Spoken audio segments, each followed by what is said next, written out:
तर गाईज मी पापड गावातून बोलतो.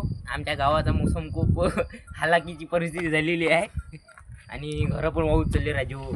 तिकडे बकऱ्या फाकऱ्या असं पण तिकडे बकऱ्या कशा बांधून आहे. संडासं पडले राजू लोकांचे. या तुम्हाला दाखवतो मी.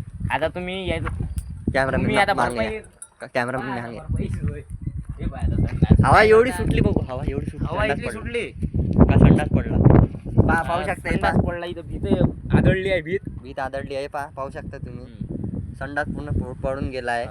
आणि पा कशी हवा सुटते. पा लवकर नाही तर हवा सुटू राहिली. झाड पडला भाऊ. तुम्ही पाहू शकता भाऊ चालले आहेत पुढं. या लवकर लवकर पहा लय म्हणजे आमच्या गावात लय हे तंगी आली आहे. मोसमला बिघडला आहे. अशी गोष्ट आहे. आपले सम्यक भाऊ चालले आहे तिथं समोर. फॉलो पण करा, सबस्क्राईब पण करा. तर असा ब्लॉग एवढा. सोबतच हो जास्त जणांना सपोर्ट करा. कोणी नवीन आहे छातीला माती लावून कॅमेरा उचलला आहे आम्ही हाती. बाकी तुम्ही सपोर्ट करा.